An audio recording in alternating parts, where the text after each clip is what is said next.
네, 동영상이 좀 끊겼습니다. 다시 이어가겠습니다. 예, 근대적 의미의 헌법에 대해서 한번 살펴보도록 하겠습니다. 사실상 이제 그 전에는 왕이 모든 권한을 가지고 있었던 것이죠. 왕이 모든 권한을 가지고 있었는데, 이제 1789년 시민혁명부터 시민 계급이 일어나게 되고, 이제 왕의 권한을 일부씩 뺏어가기 시작합니다. 그래서 왕이 모든 권한을 가지고 있던 부분 중에서 이제는 입법, 즉 기준을 만드는, 법률을 만드는 그런 입법부의 기능을 먼저 뺏어갑니다. 그래서 왕 보고 앞으로 네가 맘대로 하지 말고 이제는 세금은 우리가 만든 기준에 의해서 걷어. 또 사람을 구속하게 되면 우리가 만든 기준에 의거해서 넌 집행만 해 라고 그 입법 부분을 먼저 빼앗아가게 됩니다. 그래서 왕은 그동안 자기가 맘대로 기준도 만들고 맘대로 집행도 하고 맘대로 판결도 했는데, 그런 시민계급들이 이제는 기준을 만드는 권한, 입법 권한을 먼저 빼앗아가게 됩니다. 그 다음에 입법 권한을 왕이, 일단은 입법 권한을 왕이 집행을 하는데, 이게 마음대로 집행하고 하니까 이 왕이 마음대로 집행하는 부분을 이 사법부가 그거 잘못됐다라고 판결을 해줘야 되잖아요. 그래서 이 사법부의 기능을 전문 집단, 즉 판사들, 이런 판결하는 이런 전문 집단으로부터 뺏어버리게 되죠. 그 왕은 결국은 행정부만 가지고 남게 됩니다. 그러다가 결국은 이제 나중에 다 국민에게 넘어오는 이런 시스템으로 돼 있습니다, 지금. 그래서 그 얘기는 실질적으로 시민혁명 이후에 이제 시민들의 권리와 의무, 즉 기본권, 이 기본권을 보장하는 것으로 넘어가게 되고, 헌법은, 근대적 의미의 헌법은 통치, 그러한 기본권을 규정하고 있어야만 헌법인 겁니다. 그래서 헌법이라고 하면 국민의 기본권을 보장하는 것이 가장 근본적인 목적이 될 수밖에 없는 것이죠. 그렇다고 기본권만 보장하면 되겠습니까? 이 기본권을 보장하기 위해서 어떻게 보장할 것이다. 즉, 정부의 통치구조를 담고 있는 것이죠. 그래서 국민들의 기본권을 보장하기 위해서 어떤 통치구조를 가지고 이 통치구조에 의거해서 국민의 기본권을 보호하겠다라고 하는 것이, 즉, 이 기본권과 기본권 규정과 통치규정 규정이 한 세트가 돼서 이것이 이제 근대적 의미의, 현대적 의미의 헌법이다, 이렇게 보는 것이죠. 예. 그래서 지금 이러한 근대적 의미의 기본권 보장과 통치 구조를, 기본권 보장을 위한 통치 구조, 이것이 이제 나라마다 좀 다르죠. 기본권도 규정이 좀 다르고, 또 그 기본권을 보장하기 위한 통치 구조도 좀 다른 거죠. 왜냐하면 대통령제라든가 또 의원 내각제, 그리고 이원 집정부제, 뭐 그 외에도 또 있을 수가 있거든요. 뭐 그래서 여러 가지 그 나라의 문화라든가 역사, 이런 거에 의거해서 이러한 헌법의 내용들이 조금씩 달라지고 있다는 겁니다. 자, 그래서 아까 말씀드렸다시피 우리 이제 헌법은 만들어져 있습니다. 이 헌법이 앞으로 저희 이제 조문을 가지고 설명을 좀 드릴 건데, 이 헌법과 북한 헌법을 비교하면서 우리나라 헌법과 북한 헌법은 차이가 있죠. 그리고 기본적으로 북한 헌법과 우리 헌법은 기본적으로 많이 비슷합니다. 많이 비슷합니다. 그러나 국민의 권리와 의무, 이 부분은 거의 비슷해요. 많이 비슷한데, 이제 문제는 통치 구조는 많이 다른 겁니다. 통치 구조는. 그러니까 우리나라는 입법, 사법, 행정이 나눠져서 서로 균형과 견제를 위해서 나눠져 있는 대통령 중심주의 국가인데 반해서, 북한은 노동당을 떠나서라도 헌법만 봤을 때, 북한의 헌법만 봤을 때 북한의 통치 구조는 권력 분립이 돼 있지 않아요. 최고인민회의가 행정부라고 할 수 있는 국무위원회, 또 내각, 그리고 사법부라고 할 수 있는 재판소, 검찰소, 여기들의 그 모든 그 수장, 그러한 장들을 임명하기도 하고, 우리로 치면 해임하는 소환, 임명 소환이 다 최고인민회의에서 한다는 겁니다. 즉 우리나라는 국회와 행정부, 사법부가 서로 독립돼서, 물론 뭐 견제와 균형이지만 독립돼서 운영이 되고 인사도 그 자체적으로 하지 않습니까? 그러나 북한은 그렇지가 않고요. 최고인민회의가 재판소장도 임명하고 해임도 하고, 또 그 내각 수장을 임명도 하고 해임도 하는 이런 식으로 되어 있습니다. 즉 최고인민회의가 모든 그 실질적인 임명이나 모든 감시를 최고인민회의가 주로 많이 하고 있다는 시스템으로 되어 있습니다. 물론 실제는 좀 다르더라도 헌법만으로서는 그렇다는 얘기입니다. 그래서 북한 헌법과 우리 헌법은 이러한 차이점이 좀 있다, 이런 말씀 좀 드렸고요. 자, 그러면 한번 봅시다. 그 대한민국 헌법에서 이제 이런 조문으로, 우리나라는 성문법 국가이기 때문에 전문도 있지만 1조부터 130조까지 모두 다 규정이 되고 있습니다. 성문헌법이지 않아요. 우리나라는 성문법주의니까요. 근데 이제 이 내용 중에 규정되어 있지 않는 그러한 내용, 즉 그 관습법이라는 게 있지 않습니까? 법률에서도 규정하고 있지 않은 관습법, 뭐 사실혼, 뭐 이런 것들, 또 뭐 종교인들의 그런 그 비과세를 한다든가, 뭐 이렇게 관습적으로 해왔던 그런 관습법을 헌법으로 인정할 것이냐 하는 그런 문제가 있었습니다. 그 2004년에 그 우리 노무현 정부에서 대통령 선거 때 수도를 지금 서울에서 세종시로 옮기겠다. 그때 당시만 해도 그때는 지금 여기 공주 장기이면 일대에 이쪽으로 수도를 이전하겠다는 공약을 걸어서 대통령이 됐고, 그리고서 그것을 특별법을 만들어서 신행정수도 특별법을 만들어서 국회에서 그 압도적으로 통과가 됐습니다. 특별법이 제정이 됐고 했는데, 그 특별법이 2014년 1월 16일에 만들어졌어요. 근데 그것을 헌법재판소가 2014년 10월 21일 날 우리나라의 수도가 서울인 것은 관습헌법이다. 그 얘기는 비록 우리 헌법 조문에 우리나라의 수도가 서울이라는 내용은 없지만, 우리 국민들은 조선 이후에 제대적으로 계속 600년 이상 우리 대한민국의 수도는 서울이다라고 하는 것은 바로 헌법과 똑같은 그런 관습헌법이다라는 것을 판결을 해버렸습니다.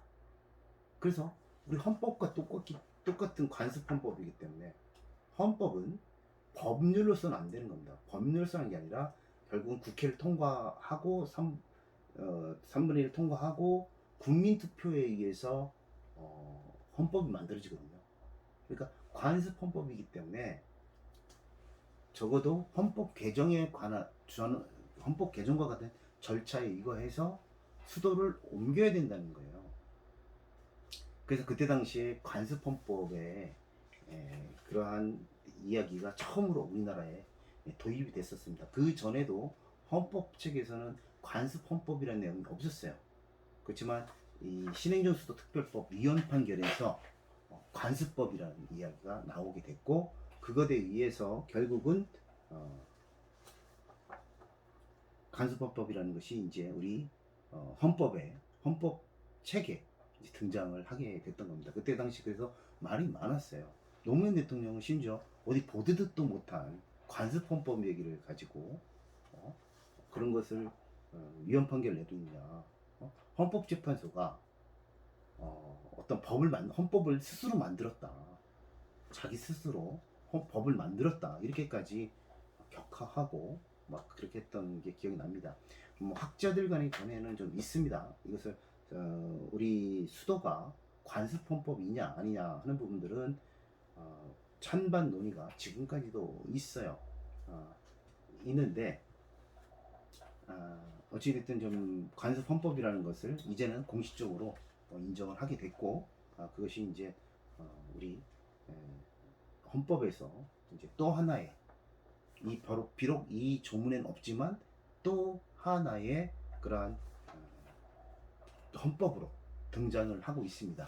참고로 북한 헌법 같은 경우는요, 북한 헌법 한번 빼보셔서 맨 끝에 173조를 보시면, 172조를 보시면 조선민주주의 인민공화국의 수도는 평양이다 라고 규정을 하고 있습니다.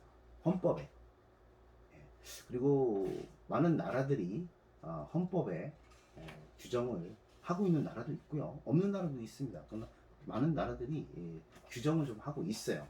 그래서 이것이 우리나라의 수도가 서울이다 라고 하는 부분들은 바로 관습적인 헌법 조문과 같다, 이렇게 이야기를 하고 있습니다.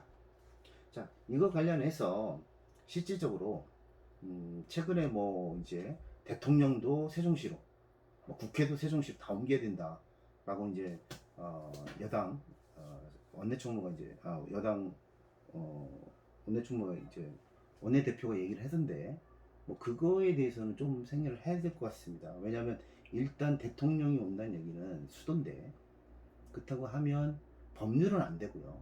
법률은 안 되고, 일단 헌법에 준하는, 헌법과 같은 그러한 개정 절차를 거치지 않으면 위헌을 넣기가 좀 어려운 부분이 실질적으로 있습니다. 그래서 일부는 국민투표를 하자, 헌법 개정을 위한 국민투표 말고 국가의 중대한 사안을 이전하는 국민투표가 이제 우리 헌법 72조에 구정이 돼 있어요.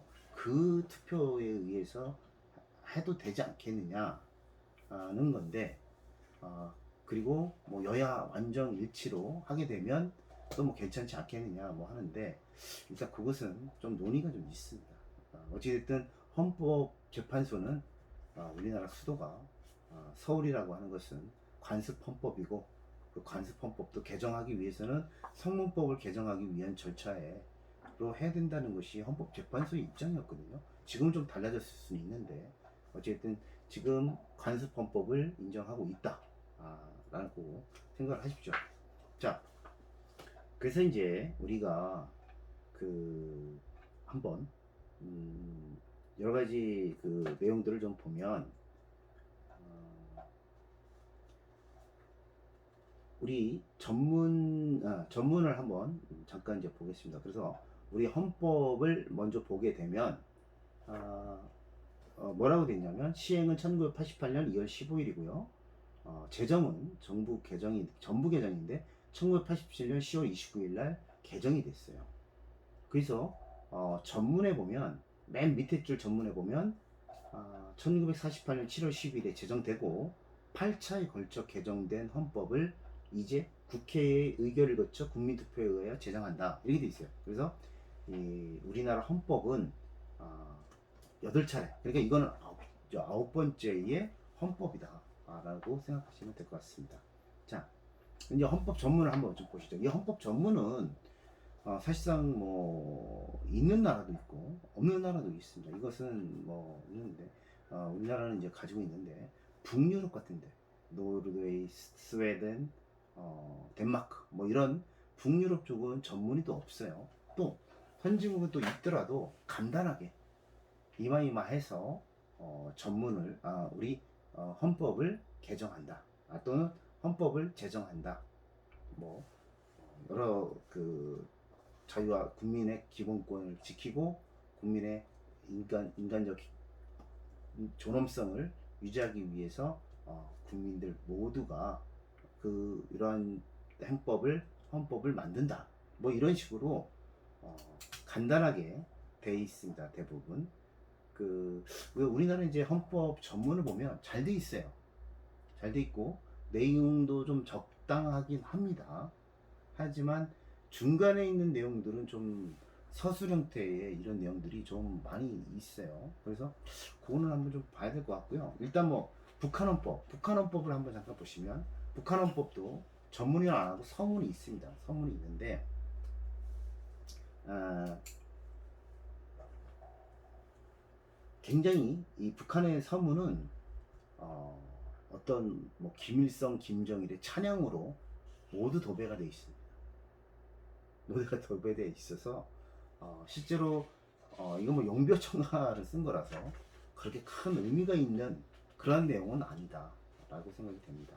예, 그래서 우리나라 헌법 전문을 잠깐 좀 보시면 전문을 잠깐 읽어보겠습니다. 유구한 역사와 전통에 빛나는 우리 대한 국민은, 즉 주어는 우리 국민은 3.1운동으로 건립된 대한민국 임시정부의 법통과 불의에 항거한 4.19 민주주의 이념을 계승하고 또 뭐 평화적 통일의 사명에 입각하고 또 쭉쭉쭉쭉쭉 와서 또 뭐 개인의 국민의 균등한 향상을 기하고 밖으로는 뭐 항구적인 세계 평화와 인류 공영이 이바지하고 뭐 하면서 다짐하면서 1948년 7월 12일 제정되고 8차에 걸쳐 개정된 헌법을 이제 국회의결을 거쳐 국민투표에 의해 개정한다. 이렇게 되어 있습니다. 즉 중요한 것은 우리 국민은 이제 국회의결을 거쳐서 국민투표에 의해서 헌법을 개정한다라고 하고 있는 거죠. 즉 우리 국민이 주어고 개정한다. 한 문장으로 되어 있습니다. 우리 전문은. 네, 그래서 어떻게 보면 잘 돼 있는 그런 내용인데, 자, 그 이제 논쟁이 좀 되고 있는 부분이 이런 부분입니다. 자, 우리 국민은 3.1운동으로 건립된 대한민국 임시정부의 법통과 불의에 항거한 4.19 민주이념을 계승하고 이런 식으로 우리 현대사에서 주요한 그런 역사적인 사건을 가지고 있다는 겁니다. 그래서 3.1운동으로 건립된 대한민국 임시정부의 법통과 이건 굉장히 중요한 의미를 가지고 있죠. 우리 현재 정부의 언제 건국된 것으로 볼 것이냐 하는 그 건국절에 대한 논의가 여야에 걸쳐서 지금 이루어지고 있잖아요. 근데 우리 헌법은 우리 전문에 봐서는 3.1운동으로 건립된 대한민국 임시정부의 법통을 계승했다고 되어 있습니다. 그러다 보니까 그럼 우리나라의 그 건국절을 자 그러면 임시정부가 수립된 시점으로 볼 것이냐 아니면 해방 후에 헌법 제정에 의해서 만들어진 이승만 정부 1948년 7월 17일 그때 시작했으니까 그때를 건국일로 볼 것이냐 뭐 하는 문제가 여야 지금 나눠져서 논쟁이 되고 있어요. 그 부분이. 그렇죠. 참고로 우리 헌법 전문은 어쨌든 3.1운동으로 건립된 대한민국 임시정부의 법통을 이어받았다고 돼 있습니다. 그런 면에서는 참고를 좀 해주셨으면 좋겠고, 이러한 내용들처럼 이러한 현대사에서 또 4.19 이것도 불의에 항거한 4.19 민주 이념을 계승했다고 되어 있지 않습니까? 이러한 사건들에 대해서 이 헌법 전문에 규제를 하고 넣고 있어요. 근데 이것은 헌법 전문의 성격이 1조, 2조, 3조처럼 어떤 재판에서 직접적인 그러한 근거 규범으로 쓰이고는 있지 않지만 이 전문 자체가 그 나라의 정체성 또는 건국 이념 또는 근본적인 이념을 가지고 있기 때문에 여기에 현대적인 의미의 사건들을 서로 늘려고 하는 거죠. 그래서 문재인 정부가 헌법을 개정을 할 때 그때의 5.18 민주화 그리고 60 민주화 운동 그리고 촛불혁명 뭐 이런 것들도 다 넣자 뭐 했던 겁니다. 그러니까 넣는다 얘기는 결국은 뭐 그러한 이념을 따르는 그런 사람들 입장에서는 이 전문에 그런 내용이 들어가 있는 것은 굉장히 중요한 의미를 가지고 있는 것이죠. 그 사람들의 정통성을 이 전문에서 넣어주게 되면 인정을 받을 수가 있는 거기 때문에 지금 서로 현대사에서의 많은 사건들을 헌법에 넣으려고 하고 있어요. 그러다 보니까 뭐 부마, 항쟁, 또 뭐 5.18 뭐 이런 부분들도 다 넣자고 하는 건데 근데 이제 그게 서로의 이제 분열이 될 수 있는 거고, 헌법은 엄청나게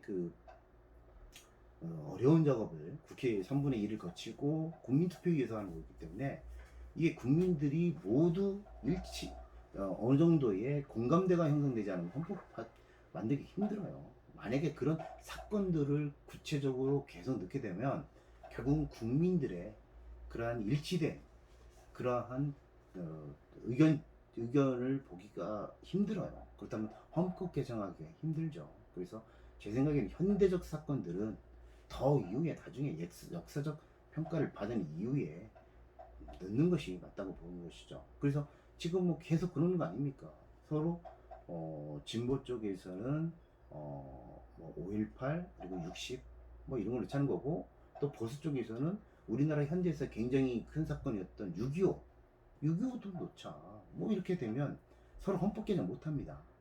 이러한 사건들을 그렇게 또 많이 세계의 나라들이 그런 사건들을 그렇게 넣는 경우는 없습니다. 전문에 그냥 일반적인, 그리고 일반 원칙적인 그러한 내용들을 좀 뭐 우리 보면 뭐 자유민주적인 기본 질서, 또 아니면 뭐 세계 평화, 뭐 이러한 좋은 얘기들 좀 넣으면서 우리가 이렇게 헌법을 개정하겠다 이렇게 가도 문제가 없을 것 같은데, 뭐 그것은 어쨌든 이제 국민들이 이제 지금 헌법이 30년 넘은 이제 오래된 건데 이제 바꾼다면 국민들이 어떤 그런 분열이 된다면 더 바꾸기 힘들겠죠.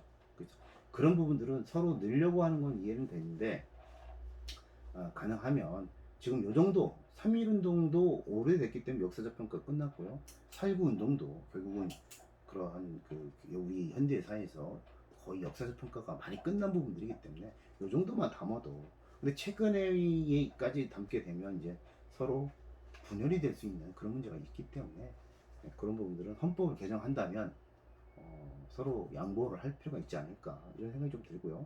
그래서 굉장히 중요한 부분입니다, 이게.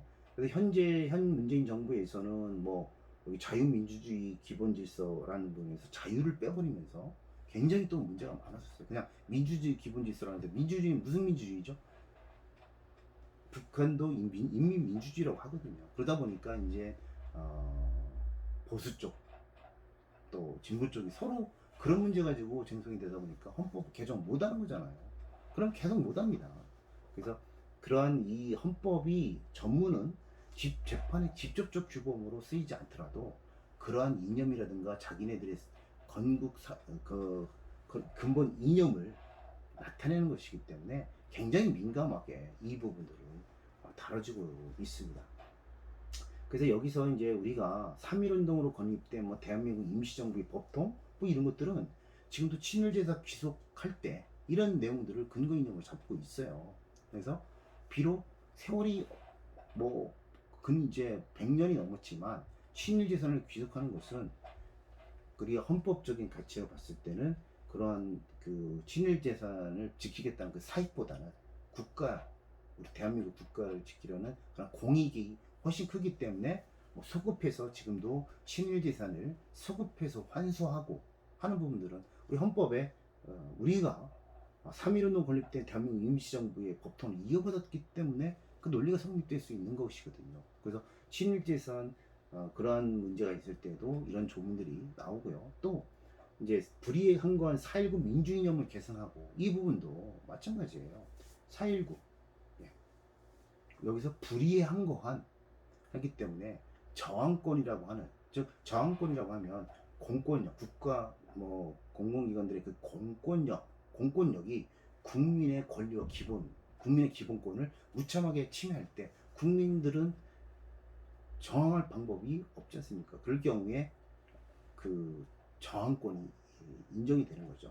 독일이라든가 프랑스 같은 경우는 헌법에 저항권을 인정하고 있어요. 국가가 국민의 권리를 법 근거 없이 침해한다면 그거는 저항해도 된다고 하는 저항권을 규정하고 있거든요. 우리나라는 저항권 규정 없어요. 없는데 우리 헌법에 불이행한 건 4.19 민주이념을 계승하고 이 조항이 우리의 저항권을 규정하고 있는 것이다 라고 해석하고 있는 헌법 조문들도 있다는 겁니다. 그래서 이런 거고요. 뭐 실질적으로 이런 것들은 김재규 그 박정희 대통령을 살해한 김재규 재판에서 김재규 변호인들이 썼던 얘기입니다. 응? 저항권에 대해서 박정희 대통령이 부마 항쟁이나 이럴 때 굉장히 많은 사람들을 살상할 수도 있고 그런 부분들을 막기 위해서 내가 저항권을 행사한 것이다 이런 주장을 했습니다. 물론 그때 당시에 재판부가 반영하지 않았죠. 뭐 김재규는 늘 그래서 박정희 대통령을 기존부터 이 저항권 차원에서 언제든지 시해하려고 했었다 이렇게 뭐 인정하고 있었던 거거든요. 뭐 그때 재판부는 전혀 뭐 받아줄 상황이 아니었지만 지금 재판부라면 또 어떨지 모르겠죠. 어쨌든 우리 헌법 전문에서 중요한 부분은 지금 논의가 되고 있는 부분은 이 3.1운동 임시정부 이 부분과 4.19 민주이념 저항권 이 부분들이 중요하게 다뤄지고 있고 나머지 부분들은 사실상은 다 그냥 뭐 화려한 얘기들입니다. 그 평화적 통일 사명에 입각해서 뭐 정의와 인도 그리고 동포애로 뭐 민족의 단결을 공고히 하고 또 뭐 무슨 사회적 폐습과 불의를 타파하고 뭐 또 자유민주적 기본 질서를 확고히 하고 또 뭐 그 기회와 균등 능력에 따라서 또 세계적인 평화 뭐 이런 얘기들 좋은 얘기들만 많이 담아져 있다는 겁니다. 뭐 이것은 우리가 다음에 헌법 개정을 할 때 좋은 얘기들이 너무 많아요. 너무 많은 내용들을 지금 쭉쭉 날고만 하고 있는데 이 중에 엑기스들만 그리고서 좀 내용을 좀 줄여도 뭐 간략하게 우리 대한국민들이 뭐 세계 평화 또는 뭐 우리 자손들의 그러한 그 행복을 또는 아니면 인간의 존엄성을 추구하기 위해서 이렇게 헌법을 뭐 10차에 거쳐서 개정한다. 뭐 그렇게 간단하게 해도 크게 문제는 없을 것 같긴 하거든요. 뭐 그런 식으로 만들어도 문제는 없겠다는 생각을 좀 해봤고요. 자, 북한의 잠깐 이제 북한 걸 한번 보면 북한도 서문이 아까 있다고 말씀드렸습니다. 여기에 보면 조선민주주의 인민공화국은 위대한 수령 김일성 동지와 위대한 영도자 김정은 동지의 국가 건설 사상과 업적이 구현된 주체의 사회주의 국가다. 뭐 이렇게 해서 사회주의 국가를 천명하고 김일성, 김정일을 찬양하는 그러한 내용들로 거의 다 이루어져 있습니다. 지금. 예. 그래서 있고 얘네들이 지금 얘네들 사상 중에 하나, 둘, 셋, 넷, 여덟 번째 단락을 좀 보시면 얘네들은 지금 위대한 영도자 김정일 동지께서는 뭐 쭉 왔다가 우리 조국을 불패의 정치 사상 강국 그리고 핵 보유국 무적의 군사 강국으로 변환시켰으며 했거든요. 그래서 지금 북한의 이런 서문은 핵 보유국임을 인정하고 있습니다. 그래서 우리가 이제 북한이 최고인민회의를 거쳐서 이 헌법을 개정할 때 과연 이 헌법에 이 핵 보유국을 물론 실제로 할지 않을지 모르지만 이 핵 보유국을 없애느냐 살리느냐 이것이 관심이 좀 많아요. 그래도 핵 보유국이라는 걸 헌법에서 없앤다고 하면 그래도 이제 걔네들이 일단 이제 핵이 없는 이런 사상을 좀 추구해 보려고 하는 거 아니겠느냐 이런 것으로 해석을 할 수가 있거든요.